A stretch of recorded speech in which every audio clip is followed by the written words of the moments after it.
राष्ट्रीय शिक्षा नीति 21वीं सदी के भारत की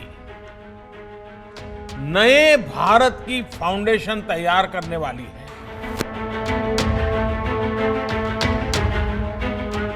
नमस्कार, मैं हूं आपके साथ अभिषेक सांडल।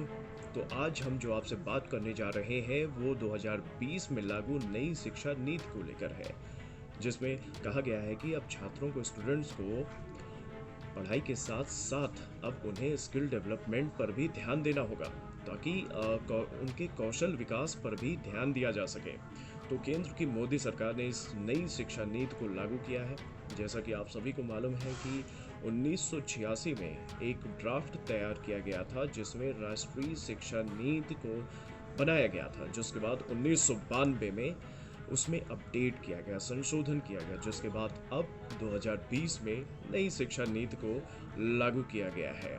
इसमें मोदी सरकार का कहना है कि इसका बहुत ही अच्छा परिणाम होगा भारत में आने वाले भविष्य के लिए, भारत के बच्चों के लिए, भारत के छात्रों के लिए और भारत की प्रगति के लिए इसमें बहुत ही बड़ा महत्वपूर्ण योगदान होगा नई शिक्षा नीति का।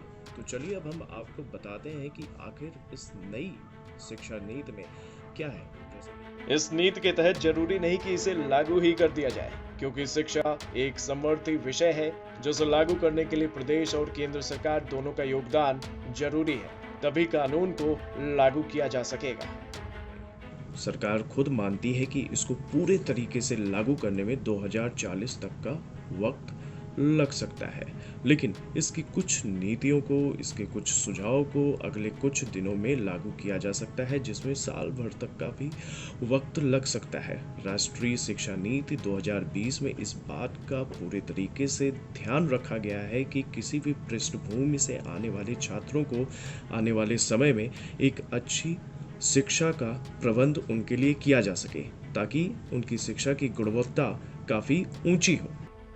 देश के किसी भी क्षेत्र से, किसी भी वर्ग से ये बात नहीं उठी कि इसमें किसी तरह का बायस है या किसी एक तरफा कोई झुकाव है। इसी के साथ सबसे बड़ा सवाल ये कि क्या बोर्ड की परीक्षाओं को समाप्त कर दिया जाएगा? ये सवाल काफ़ी घूम रहा है लोगों के बीच में, लेकिन जिसका जवाब है, इसका जवाब यही है कि नहीं, बोर्ड की परीक्षाओं को समाप्त नहीं किया गया है और छात्रों पर जो लोड होता है परीक्षाओं को लेकर, उस लोड को ख़त्म किया जाएगा। और इसी के साथ और एक चीज़ जो सामने आई है वो ये कि जो छात्रों के अंदर रटने की प्रवृत्ति होती है उसको किसी भी तरह से अब खत्म करना ही होगा, ताकि सब्जेक्ट को लेकर एक समझ डेवलप किया जाए छात्रों के अंदर। और इसी के साथ बोर्ड परीक्षाओं को ऑब्जेक्टिव और नैरेटिव की श्रेणी में बांट दिया जाएगा।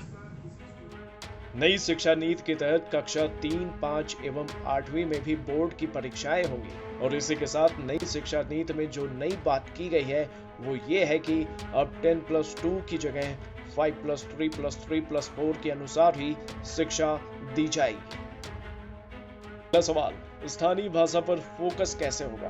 तो इसका जवाब यह है कि बच्चों के सीखने की रफ्तार तेज हो, इसके लिए अब नई शिक्षा नीति में इस बात का खास ध्यान रखा गया है कि अब बच्चों को स्थानीय भाषा में शिक्षा दी जाए और अभी 5वीं क्लास तक के बच्चों को ये सुविधा मिलेगी। इसी के साथ प्रधानमंत्री ने आज अपने संबोधन में कहा कि अभी तक हम व्हाट टू थिंक पर आगे बढ़ रहे थे, पर अब हम लोगों को हाउ टू थिंक पर जोर देंगे। नई शिक्षा नीति में अब बच्चों को पढ़ाई करने के साथ साथ उन्हें क्लास 6 से अपने कौशल पर भी खास ध्यान देना होगा, ताकि उनमें पढ़ाई और रोजगार की संभावना को विकसित किया जा सके।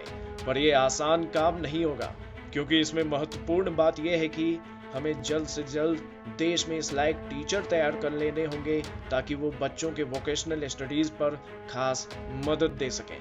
इसलिए 6ठी कक्षा में वोकेशनल की पढ़ाई शुरू करने से पहले हमें शिक्षकों की तैयारी करनी होगी।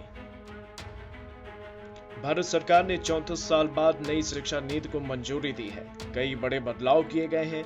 अब रिसर्च के लिए उच्च शिक्षा में अलग व्यवस्था की गई है। साथ ही प्रोफेशनल कोर्सेज के छात्र अपनी पसंद के मुताबिक माइनर सब्जेक्ट का चयन कर सकेंगे। 3 साल डिग्री के साथ 1 साल एमए करके एमफिल करने की जरूरत नहीं होगी। मल्टीपल एंट्री और एग्जिट सिस्टम में पहले साल के बाद सर्टिफिकेट, दूसरे साल के बाद डिप्लोमा और 3-4 साल के बाद डिग्री दी जाएगी। ब्यूरो रिपोर्ट, भारत तक।